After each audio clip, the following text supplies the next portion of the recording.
اللہ سبحانہ تعالیٰ فرماتے ہیں، بڑی پیاری آیات تھی آنیسٹلی، ایسے لگتا ہے کہ دل ٹھنڈا کر کے نا سکون سے بیٹھ کے یہ آیات پڑھے اور ان پہ تدبر کرے اور ان پہ سوچیں اور ان کو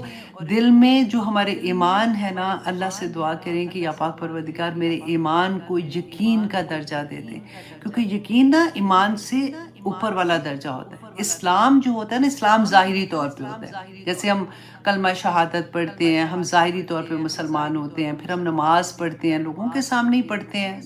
جو آدمی ہیں وہ تو مسجد میں پڑھتے ہیں، پھر ہماری نیکیاں بھی ہوتی ہیں، یوزلی لوگوں کے سامنے ہوتی ہیں، تو اسلام ہمارا ظاہری ہوتا ہے۔ ایمان جو ہوتا ہے وہ ہمارے دل کے اندر ہوتا ہے، وہ فرشتوں کو بھی نہیں پتا ہوتا، وہ صرف میرا رب جانتا ہے۔ اور ایمان کو یقین کا درجہ اگر مل جائے تو انسان بس، وہ کہتے ہیں نا کہ اللہم ارنی حقا حقا وارزقنا اتباعہ وارنا باطلا باطلا وارزقنا اجتنابہ۔ یہ کیوں دعا مانگتے ہیں کہ یا اللہ مجھے دکھا دے تاکہ میرے ایمان کو یقین کا درجہ مل جائے، اور جس کے ایمان کو یقین مل جاتا ہے نا اس کے لیے عمل کرنا بہت آسان ہو جاتا ہے۔ اب اللہ سبحانہ تعالیٰ فرماتے ہیں آیت نمبر 21 میں، وَإِن مِّن شَيْءٍ، اور نہیں کوئی شے، الا مگر عندنا ہمارے پاس ہے، خزائنہ اس کے خزانے، وَمَا نُنَزِّلُهُ إِلَّا